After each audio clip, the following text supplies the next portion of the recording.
Olá pessoal, tudo bem? Como prometido, vamos fazer aqui uma revisão para a PE de Física, que será na terça-feira, tá joia? Então, vamos lá, adiante. Frente 1, nós temos que estudar um pouquinho, relembrar um pouquinho o estudo das leis de Newton, perfeito? Então, o que nós temos que nos lembrar? A primeira lei é aquela que vai falar sobre a situação da força resultante igual a zero. Certo? Se a força resultante é igual a zero, então o que nós teremos? A velocidade do corpo será constante. Não estamos falando em velocidade igual a zero, hein, gente? Velocidade constante quer dizer o quê? Ou repouso, ou movimento retilíneo e uniforme. Tá bom? A segunda lei é aquela que fala quando a força resultante não é igual a zero. Então, a força resultante é diferente de zero. E aí, o que nós teremos? Massa vezes aceleração. Ou seja, a força resultante, né, vai determinar uma mudança na velocidade do corpo. E essa mudança na velocidade do corpo, chamada aceleração, nós vamos observar a influência da massa. Massa menor, aceleração maior. Perfeito? E aí a terceira lei, que vai falar sobre ação e reação. Então, toda força que nós podemos chamar de ação, nós teremos uma reação. Uma força de reação que vai trabalhar com a mesma intensidade, na mesma direção, porém no sentido contrário. Observamos, dentro do nosso estudo para PE, três forças importantes: peso, normal e tração. Tá bom? Vamos imaginar que aqui você tenha uma superfície lisa. Isso quer dizer que não tem atrito, tá legal? Quais são as forças que vão agir aqui nesses corpos? Vou chamar esse cara de A. Então você vai observar que haverá uma força puxando ele para baixo, que é o peso. Uma força que a superfície vai empurrar o corpo para cima, que chamamos de força normal. E tração, força transmitida pelo fio, tá certo? Todas essas forças são vetoriais. Então, grandezas vetoriais, nós marcamos uma setinha em cima. Aqui vamos chamar de corpo B. Então, esse corpo B está sendo puxado para baixo, peso B. Uma força para cima, normal B. E aqui teremos a força de tração puxando o corpo para trás. E além disso, nós temos aqui uma força F puxando o corpo para frente. Perfeito? Vamos aplicar isto tudo que nós acabamos de falar num exercício.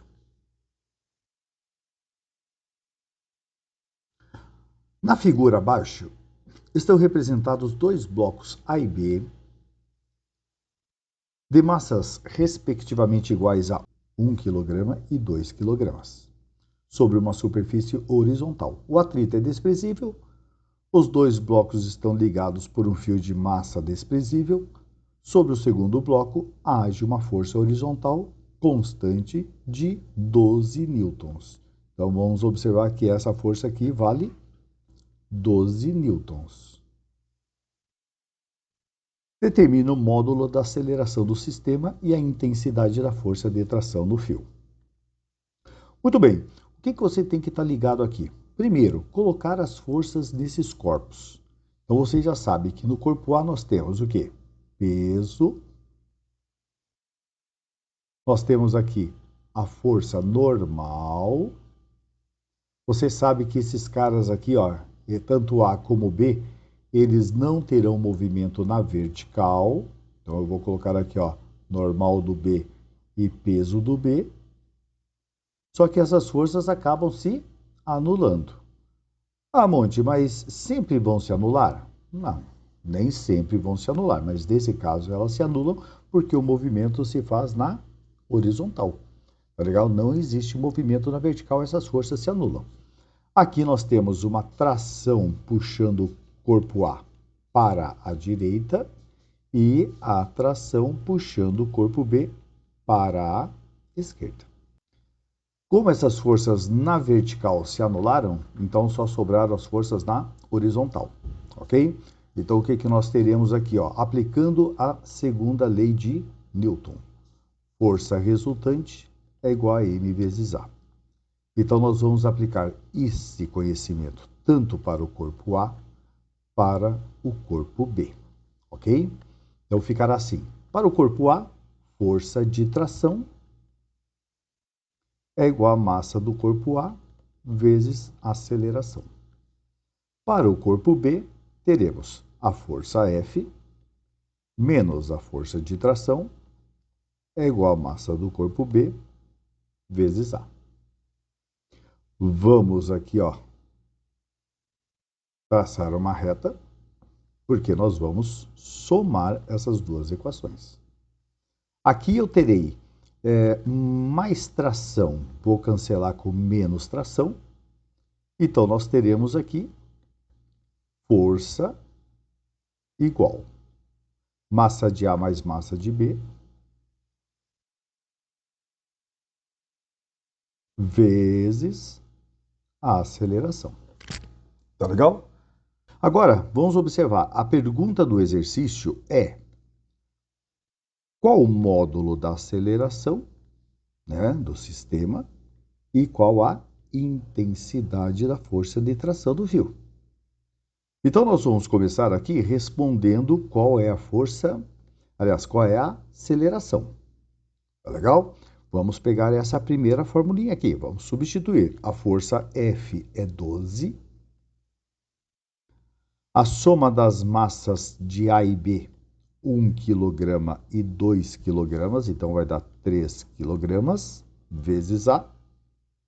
O 3 passa dividindo o 12. E aí nós teremos o quê? Uma aceleração igual a 4 metros por segundo ao quadrado. Beleza? Então essa é a primeira resposta. Agora, a segunda, qual a intensidade da força de tração? Nós vamos pegar esta equaçãozinha do A, porque é a mais fácil. Nós teremos lá tração é igual a massa do A vezes aceleração. Bom? Então, a tração será igual a quem? Massa do A, aqui 1 kg, vezes a aceleração, que vale 4. Então, a tração é igual a 4 newtons. Perfeito? Segundo exercício aqui para vocês estudarem, na figura temos dois blocos AB, conectados por um fio ideal, que passa por uma polia sem atrito, de inércia desprezível. O bloco A pode mover-se sem atrito sobre uma mesa horizontal, e o bloco B se movimenta verticalmente. Perfeito. O bloco A tem massa 3 kg e o bloco B tem massa 7 kg. E a aceleração da gravidade tem módulo 10 metros por segundo ao quadrado. Despreze o efeito do ar, determina a intensidade da força de tração no fio. Muito bom. Então, o que você tem que estar ligado aqui? Novamente, exercícios de bloquinhos. Você deve colocar as forças que agem aqui nos corpos. Então, por exemplo, no corpo A você terá força normal, você terá força-peso, você terá força de tração. No corpo B, você terá peso, você terá tração. Perfeito? Aí o que nós vamos observar? No A, as forças verticais se anulam. Então, o sisteminha do A vai apresentar uma aceleração para a direita e o B uma aceleração para baixo. E aí nós podemos, então, escrever as equaçõezinhas. Então, a aplicação da segunda lei de Newton, força resultante igual a massa vezes aceleração. Então, para o corpo A, teremos o quê? Tração é igual a massa de A vezes A.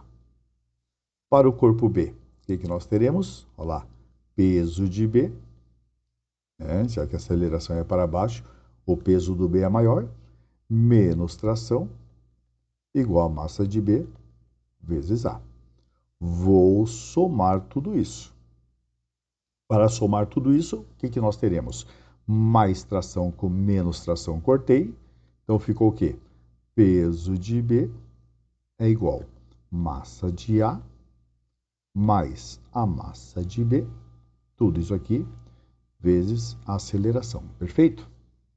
Muito bem. Aqui o cara deu a massa do A, 3 kg, a massa do B, 7 kg. E qual é a pergunta do exercício?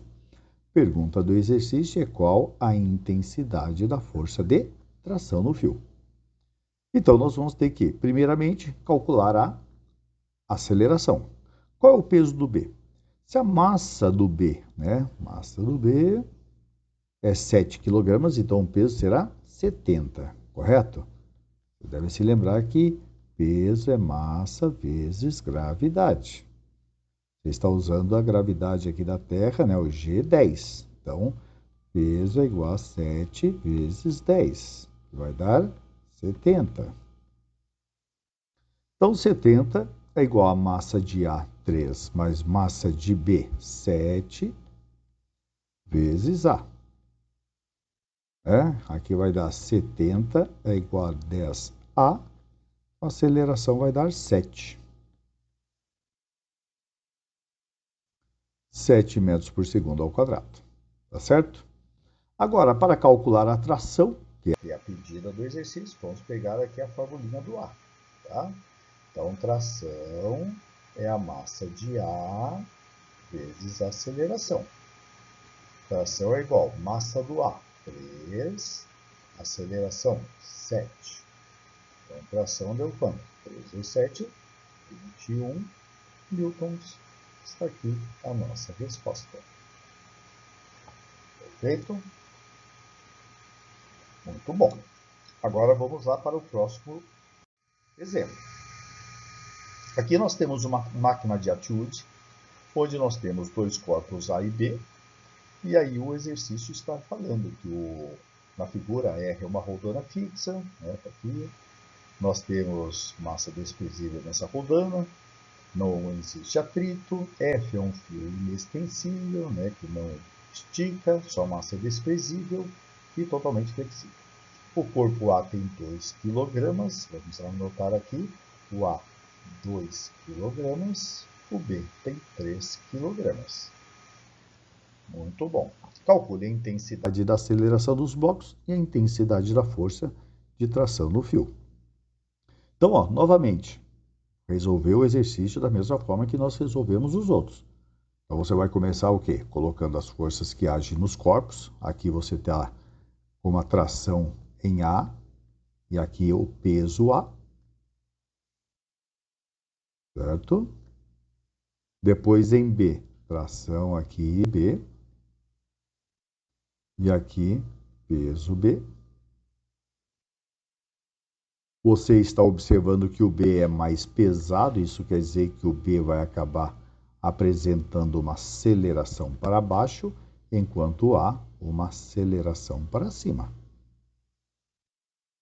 E aí nós vamos aplicar então a segunda lei de Newton para cada corpo. Força resultante é igual a massa vezes aceleração.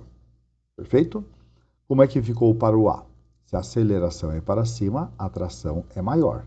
Então, tração menos peso do A, isso aqui para o A, tá?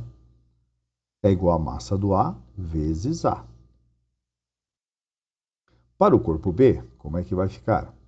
Então, para o corpo B, nós teremos aceleração para baixo, peso B, menos tração de B, né, que é o T, igual a massa de B vezes A.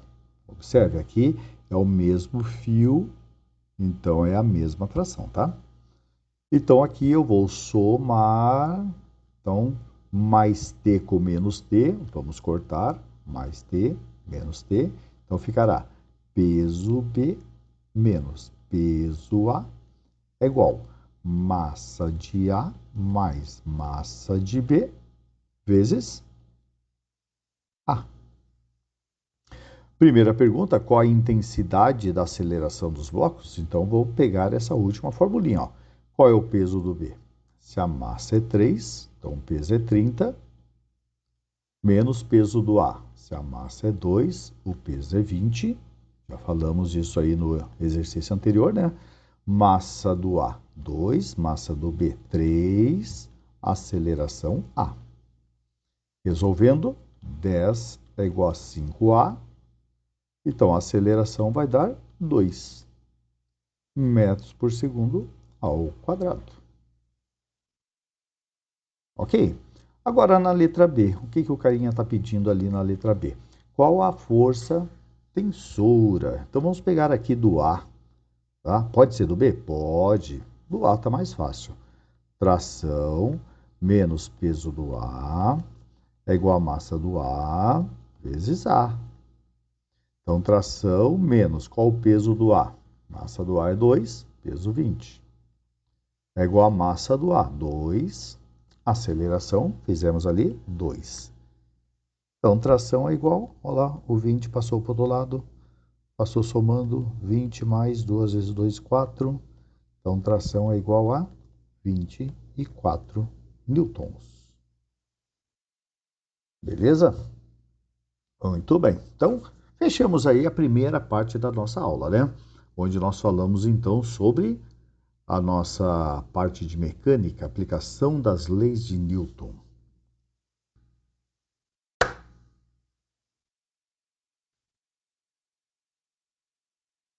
Na frente 2, nós vamos estudar um pouquinho de espelhos esféricos, certo? Então, vamos dar uma olhadinha agora na apresentação dos chamados raios notáveis. Preste bem atenção no detalhe aqui. Nós temos representado um espelho côncavo, aqui está a posição focal e aqui está o chamado centro de curvatura. Então, primeiro raio notável que nós vamos observar, ele incide passando pelo foco, sairá paralelo. Ok? O segundo raio notável é um raio de luz que incide paralelo. O que acontece com ele? Sai passando pelo foco. O terceiro raio notável que nós vamos colocar aqui é aquele raio de luz que incide passando pelo centro de curvatura. Esse raio sai sobre ele mesmo. E o quarto raio notável é aquele que incide no vértice do espelho, e aí ele sairá simétrico ao eixo principal. Muito bem. Para que servem esses raios notáveis? No primeiro esquema, nós temos aqui um objeto em cima do centro de curvatura, como nós teremos a construção da imagem. Olha lá, aplicação de 2 raios notáveis, incidiu paralelo, saiu pelo foco, incidiu pelo foco, saiu paralelo, construção aqui da imagem, né? A imagem está localizada no encontro dos raios emergentes, né? Os raios que foram refletidos. Então, nós teremos aqui uma imagem real, invertida e do mesmo tamanho do objeto. No segundo caso, nós temos aqui o objeto antes do centro de curvatura, raios notáveis, incidiu paralelo, saiu pelo foco, incidiu passando pelo foco, saiu paralelo, encontro dos raios emergentes, imagem. Aqui no caso, real, invertida e menor.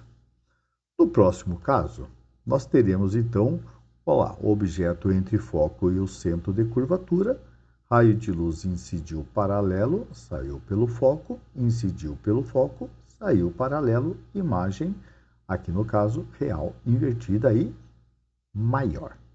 No nosso último caso, então teremos o quê? Vamos lá, raio de luz incide paralelo, sai pelo foco, incide pelo vértice, sai simétrico, os raios refletidos não se encontram, então a imagem será formada pelos prolongamentos dos raios emergentes. E aí o que nós teremos? Teremos então uma imagem virtual direita e maior. Agora, falando sobre o espelho convexo. Então, nós temos os raios notáveis. Então, raio notável incidiu passando pelo centro de curvatura, voltou sobre ele mesmo. Outro raio notável que nós teremos, incide paralelo, sai passando pelo foco. Próximo raio notável incidiu no vértice, sai simétrico. E o último raio notável incide pelo foco, sai paralelo ao eixo principal. Perfeito? Vamos aplicar isso para a construção da imagem. Como no espelho convexo nós só temos uma forma de construir imagem, então nós teremos aqui, ó, objeto em qualquer posição na frente do espelho, teremos primeiro raio de luz incidiu, sai passando pelo foco, raio de luz que incidiu pelo foco, sai paralelo. Olha lá, encontro dos raios emergentes ocorre pelo prolongamento dos raios, já que esses dois raios não vão se encontrar, quem se encontram são seus prolongamentos. Observe, quando eu tenho aqui um espelho convexo, a imagem sempre será virtual, observe, sempre virtual, direita e menor que o objeto. Perfeito? Agora, observe que quando você vai estudar a parte matemática, nós temos aqui as equações, né, de Gauss e da ampliação.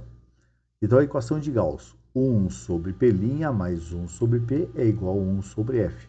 Ou alguns, né, escrevem 1 sobre F é igual a 1 sobre P mais 1 sobre P'. E a nossa ampliação aqui, vamos colocar aqui, a ampliação da imagem é o quê? I sobre O é igual a menos P' sobre P. Alguns professores também, né, ensinam que isso aqui tudo é igual a F sobre F menos P. Então, toda essa relação nós temos aqui para a construção da o nosso cálculo, né, sobre a imagem e objeto no espelho esférico. Não esquecer que o foco, ele pode ser o quê? Positivo ou negativo. Se ele for positivo, trata-se de um espelho côncavo. E se for um espelho convexo, o foco será negativo. Agora, se a imagem for real ou virtual, o P' poderá ser positivo ou negativo.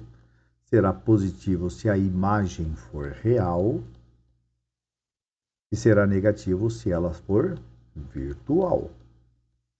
Não esquecer dessa sinalização, tá? E a imagem, ela pode também ser positiva ou negativa se ela for direita e será negativa se for invertida. Perfeito? Então, essa relação de sinais é muito importante. Vamos aplicar isso aqui.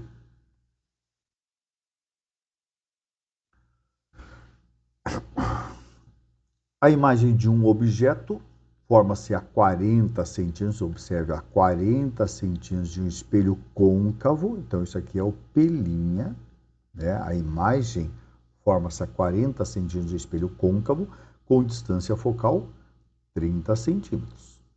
Então isso aqui é a distância focal. A imagem formada situa-se sobre o eixo do espelho, é real. Se é real, esse P' é positivo. E invertida, e tem 3 centímetros de altura. Então, isso aqui é o I, e como ela é invertida, ela é negativa. Tá? Determine a posição do objeto. Então, como é que nós vamos fazer essa letra A? Então, vamos fazer assim, 1 sobre F é igual a 1 sobre P mais 1 sobre P'. Agora teremos aqui, substituindo, 1 sobre F, o F é 30, igual a 1 sobre P, eu quero saber o P, né, onde está o objeto, mais 1 sobre P', P' é 40. Passei o 1 sobre 40 para o outro lado, então ficou 1 sobre 30 menos 1 sobre 40 é igual a 1 sobre P. Vou tirar o mínimo aqui.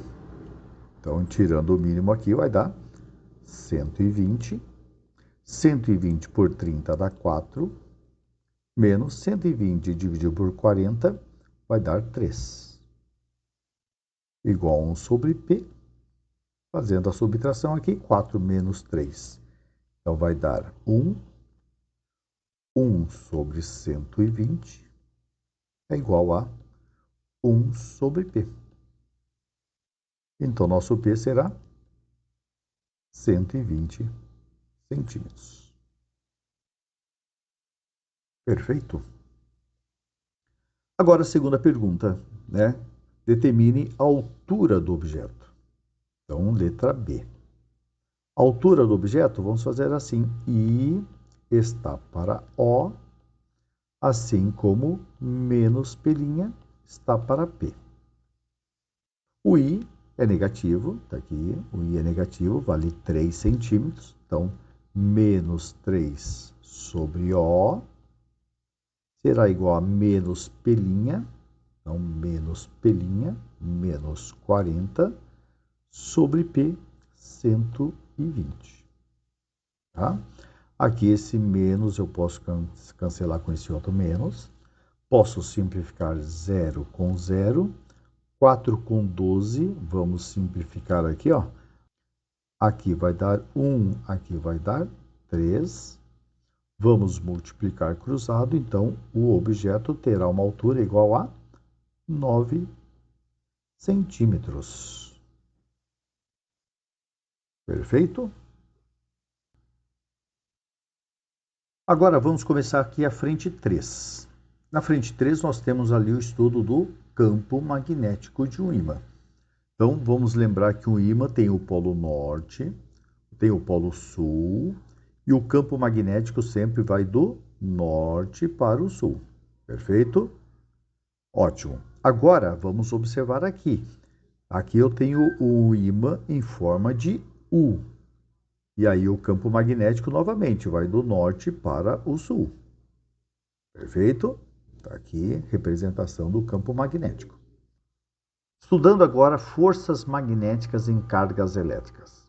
Nós vamos observar que, para que exista uma força magnética numa carga elétrica, é condição necessária que a carga elétrica tenha uma certa velocidade e ela entre numa região de campo magnético.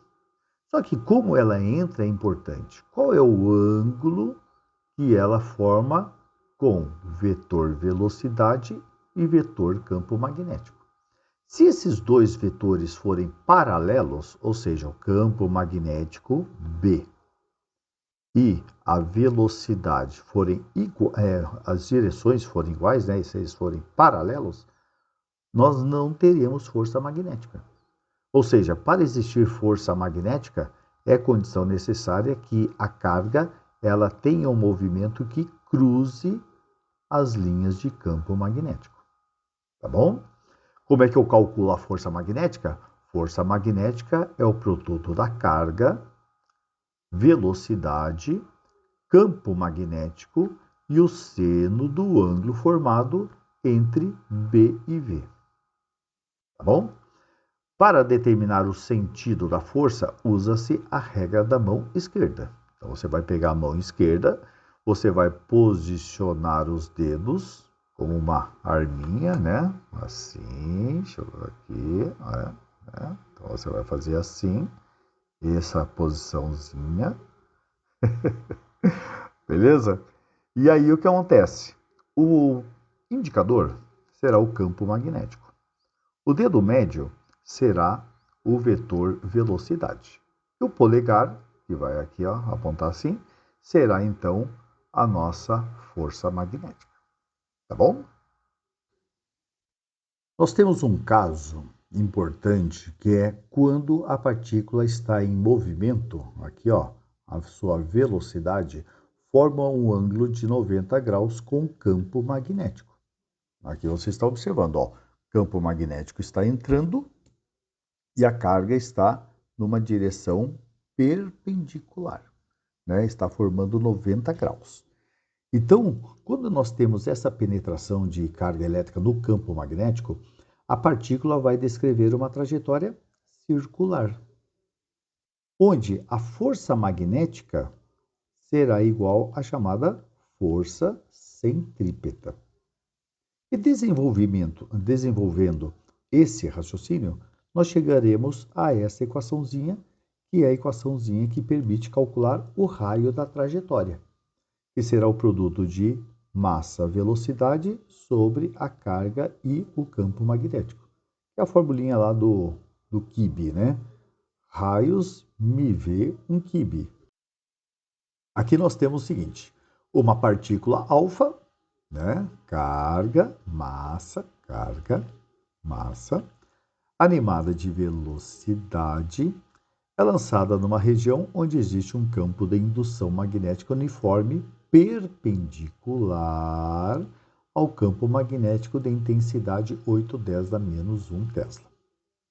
Determine a intensidade da força magnética na partícula. Então, vamos calcular a intensidade da força magnética. Então, força magnética é o quê? Q vezes V vezes B vezes seno de θ. Bom?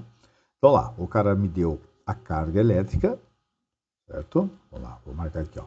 A carga elétrica deu a massa.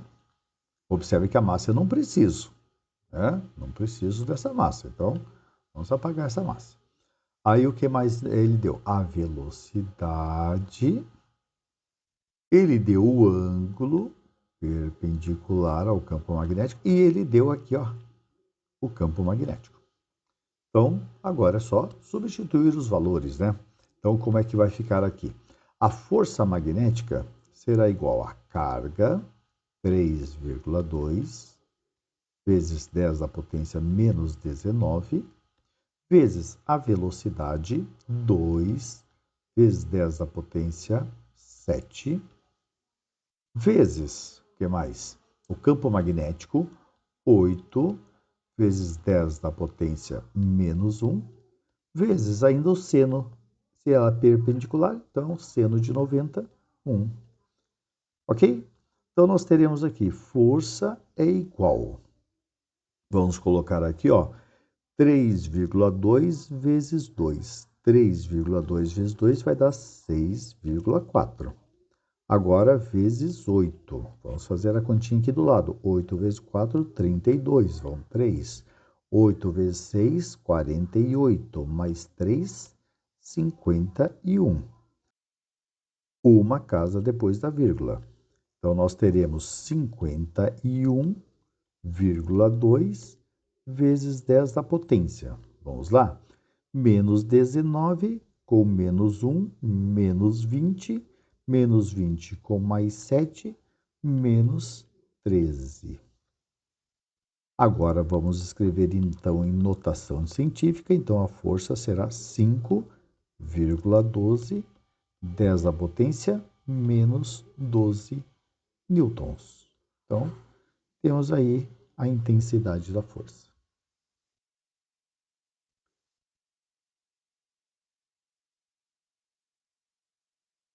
Vamos aplicar aqui um exercício de movimento. Então, a figura representa uma partícula de massa m, carga q, inicialmente em movimento retilíneo uniforme, paralelo ao eixo 0y, com velocidade v igual a 1/10⁶ metros por segundo. A partícula incide, vamos lá, a partícula incide numa região onde há um campo magnético uniforme B igual a meio Tesla. Ao emergir dessa região, seu movimento volta a ser retilíneo uniforme, paralelo ao eixo 0x, com velocidade v. Então, observe, ó, a partícula veio, entrou aqui, fez a curvinha e agora saiu aqui. Observe que a velocidade com que entrou é a velocidade com que saiu, só mudou a direção, tá? Aí, dê o sinal da carga e justifique sua resposta. Então, aqui, ó, para saber qual é o sinal da carga, você vai ter que usar o quê? A regrinha da mão esquerda, tá? O campo magnético está entrando, a velocidade é para cima, então você vai colocar esse dedo médio para cima, e aí você vai observar que a força magnética vai apontar para a esquerda, mas a partícula está indo para a direita. Então, o que você vai observar aqui é que essa partícula deve ser um elétron. Então, deu sinal da carga Qzinho. Então, a carga Qzinho é negativa. Então, negativa. Ok? Justifique sua resposta pela regra da mão esquerda. A regra da mão esquerda que está definindo isso. Tá bom? Pela regra da mão esquerda. Agora, calcule o módulo da razão QM. Observe, ó, você tem lá a formulinha do Habib, né? Habib me vê o quibe. Então, se você tem Habib me vê um quibe, observe, ele quer a razão QB, QM, QM. Então, ó, é essa razão invertida. Então, eu vou pegar o Q, vou passar para o outro lado. Vou passar o M dividindo. Tá? Então, eu consegui já Q sobre M. E aí, o que acontece? Eu vou mandar o R passar para o outro lado dividindo. Então, vai ficar V sobre RB. Tá bom? Então, pronto. Já tenho a pergunta, né? Q sobre M organizada aqui para responder. Então, vai ficar assim. Q sobre M é igual a quanto? Vamos lá. Velocidade. Então, velocidade 1, 10 da potência 6. Sobre raio. Qual é o raio aqui? Ó? 0,2 centímetros, né? Então, é 2, 10 da menos 3 metros. Tem que estar em metros, sistema internacional. 2 vezes 10 dá menos 3 metros. É a trajetória circular aqui. Vezes, né, o campo magnético. Quanto vale o campo magnético B? Vale meio Tesla, 0,5. Então, a razão QM será igual a quanto? Vamos lá. Em cima, 1, 10 da potência 6. Embaixo ficou 2 vezes meio, 2 vezes meio, 1. 1, 10 na menos 3. Então, quanto que vai dar isso aqui? Vamos fazer 1, 10 à potência, olha lá, divisão, 10 à potência 6 com 10 a menos 3, subtraímos as potências. 6 menos o menos 3, que vai dar 9. Carga, Coulomb, por massa, quilograma. Então, essa aqui é a nossa resposta, né? Então, 1, 10 à potência 9 Coulomb por quilograma.